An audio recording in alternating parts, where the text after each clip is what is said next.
Hi, my beautiful heart. Thank you for pressing play, for showing up, and for opening your mind to something you don't need to learn. But simply remember, because channeling isn't something you do, it's what you are.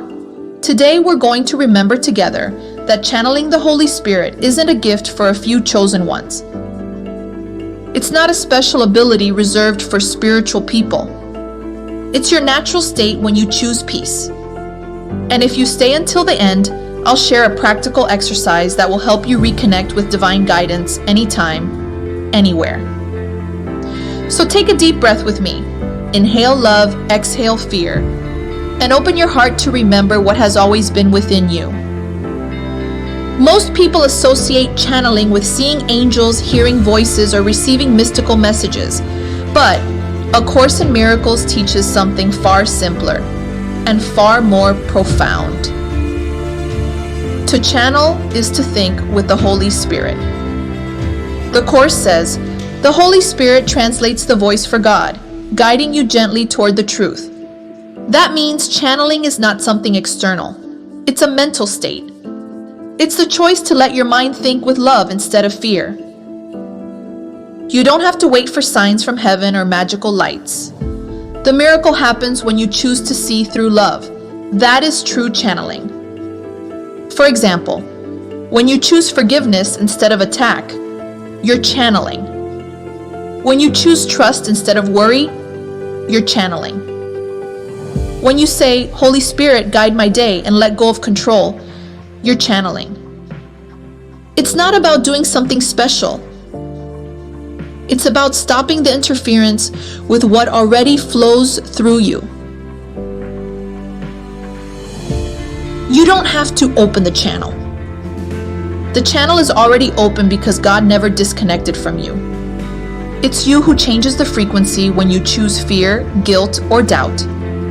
The ego is like mental static that blocks the signal. The Holy Spirit is the gentle voice that keeps speaking beneath all that noise. The Course explains it like this. The Holy Spirit speaks for God in the quiet, not in the noise of the world. So channeling doesn't require effort. It only requires willingness. A big, fat willingness. It's enough to say inside, Holy Spirit, I'm willing to listen. And right in that instant, communication is restored. Because communication was never lost, only temporarily interrupted by the ego's interference.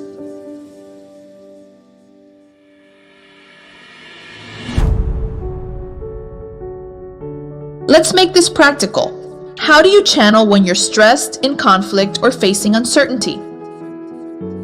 Here are 3 simple steps you can apply right now. 1. Pause and breathe. When the ego shouts, be still. Pause. Take a deep breath and say, Holy Spirit, I'm willing to see this differently. You don't have to fix it yourself. You just need to make space for guidance to enter. 2. Surrender control. Say sincerely, I don't know what to do, but you do. Show me the way. That surrender opens the channel. Because channeling isn't about imposing your will, it's about aligning with the will of love. 3. Listen from peace. After you hand it over, don't expect a booming voice or dramatic sign. Notice instead how calm arises, a quiet certainty, or a practical idea that simply feels right. That's the Holy Spirit's voice. It doesn't push you, it inspires you. The ego pressures. The Holy Spirit whispers. The ego frightens. The Holy Spirit brings peace. There's a very simple way to tell. Ask yourself, do I feel peace or conflict? If you feel peace, you're channeling correctly. If there's fear, guilt, or tension, the ego grabbed the microphone. The Holy Spirit always communicates through love, never through fear. His guidance leaves you calm, not confused. Light, not heavy. So next time you don't know what to do, don't look for answers out there. Go inward and ask, What choice brings me peace? That's your answer. Because peace is always God's will for you. Example 1. You're arguing with someone. The ego says, defend yourself. You're right. But you feel a softer inner voice saying, breathe. You don't need to win. Just love.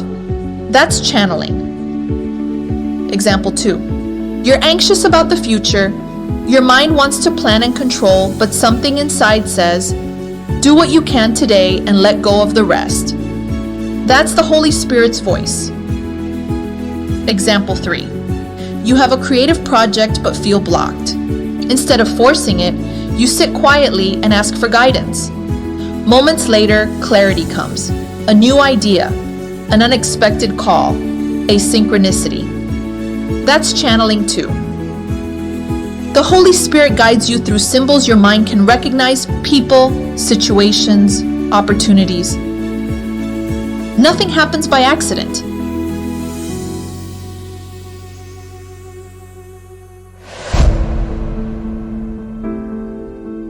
The ego hates channeling. Why? Because when you channel, its power disappears. The ego thrives on control and confusion, so it will whisper, that wasn't guidance, you made that up. Don't believe it. Remember, the Holy Spirit's guidance is recognized by its peace, not by its drama. It doesn't come with fireworks, it comes with quiet certainty. So when in doubt, just say, Holy Spirit, if this comes from you, give me peace.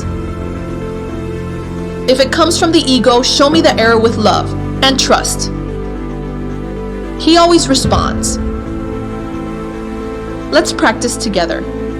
Close your eyes for a few seconds. Breathe softly. Imagine there's a beam of light within you connecting your mind to the mind of God. That connection has never been broken. It was only covered by noisy thoughts. Now repeat after me. Holy Spirit, I think with you. I am not separate from you. I channel love because love is what I am. Feel that calm. You're not receiving something new. You're remembering something eternal. Channeling is not a technique. It's your original nature. When you choose peace, you're already channeling. When you choose love, you're already being guided. You don't need the world to change. You only need to allow your mind to return to its original frequency, the frequency of love. So today, repeat whenever you need to. I don't need to be afraid. The Holy Spirit thinks for me. And you'll watch everything gently fall into place, not because you manipulated the universe, but because you've aligned with it. Thank you for listening, for opening up, and for remembering your truth with me. If this message touched you, give it a like, subscribe, and share it with someone who needs to reconnect with their inner guidance. And remember, my audiobook, Spiritual Olympics, 7 Mental Trainings to Return to Peace, is now available on Audible. Because channeling isn't a mystical act, it's mental training, and you're ready to come home.